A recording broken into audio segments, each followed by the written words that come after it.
existe um lugar estranho entre o velho ego e o novo ego que você quer se tornar.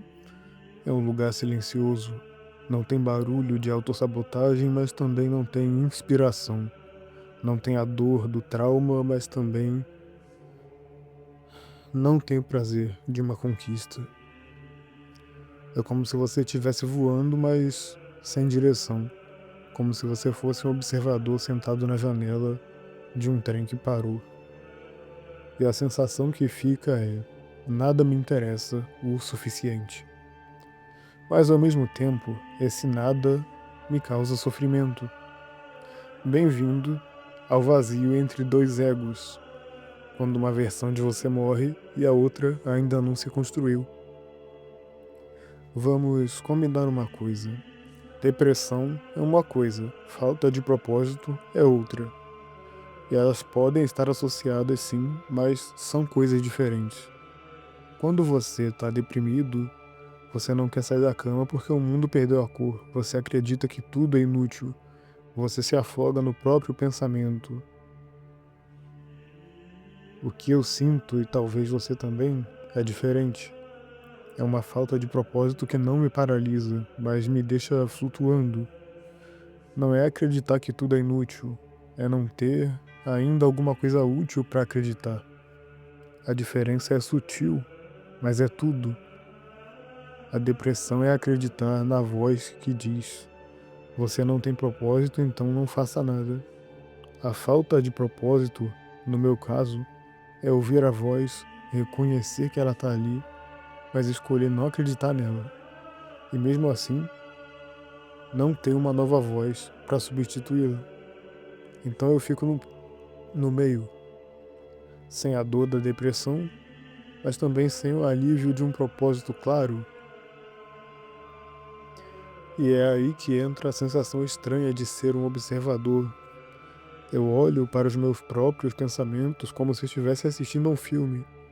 Vejo o velho ego tentando me puxar pro pânico, pro medo, pra autossabotagem, e ao mesmo tempo eu vejo um novo ego, ainda frágil, ainda se construindo, tentando se impor. E entre os dois estou eu, observando, sem vontade de me envolver, sem energia para me animar. Isso me leva a um tédio que dói, porque o tédio, no fundo, é a sensação de que o mundo está acontecendo ao seu redor e você não está nele. Chama-se desrealização. Você está ali, mas não está. Você vê as coisas, mas não sente. O nome disso é desrealização. Podem pesquisar aí na psiquiatria que vocês vão ver. E aí que vem a pergunta: por que um dia de trabalho terminado é tão recompensador? Você já deve ter sentido essa sensação. A sensação boa de finalmente chegar a hora de ir embora. Porque durante o trabalho você não é observador, você é o ator. Mesmo que seja por um breve momento, você está no mundo, fazendo alguma coisa, resolvendo um problema, executando uma tarefa. E quando termina, o corpo libera aquela sensação de dever cumprido. Não é euforia, não é felicidade, é a paz de ter existido, mesmo que por algumas horas. Eu acredito que isso, essa sensação de ser observador, de falta de propósito, de tédio, é parte do processo de mudar de personalidade. Não dá pra virar a chave de uma hora pra outra, não dá pra largar a identidade de vítima e se tornar uma pessoa confiante, como quem troca de camisa. A mudança de personalidade é mais como uma transformação química. Você precisa passar por um estado intermediário, um estado onde você não é mais o que você era, mas ainda não é o que vai ser. E nesse estado, as coisas perdem a cor. O que te animava antes não faz sentido. O que te motivava antes já não funciona. E é aí que muita gente corre pra droga. Mas o que vai te motivar no futuro ainda não tá pronto para ser acessado. Então você fica aí no limbo. E dói. Dói porque o cérebro não gosta do vazio. Ele prefere um estímulo negativo do que nenhum estímulo. Então ele prefere se auto-sabotar. Prefere uma mentira reconfortante do que um silêncio que exige que você invente a verdade. E por que o tédio dói tanto? Porque o tédio, ele é ausência de sentido. Nós, seres humanos, não fomos feitos para viver sem sentido. Fomos feitos para proteger, caçar, construir, criar, para agir sobre o mundo. Quando você para de agir, o cérebro entra em modo de espera. E aí os fantasmas aparecem. Ansiedade, culpa, sensação de estar desperdiçando tempo. O tédio é um eco do propósito que você ainda não encontrou.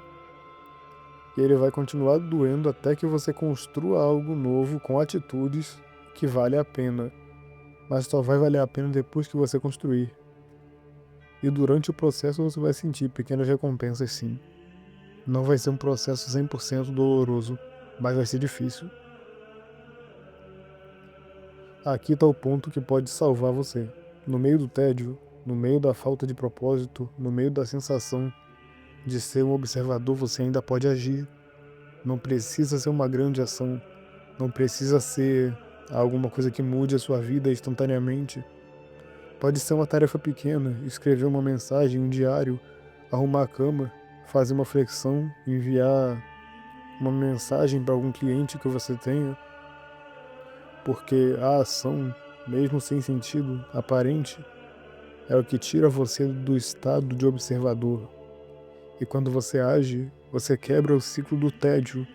Você não sente mais que está assistindo a vida passar. Você está vivendo, mesmo que ainda desconfortavelmente.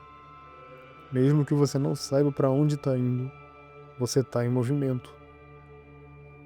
Movimento, no fundo, é a única coisa que pode te levar a algum lugar.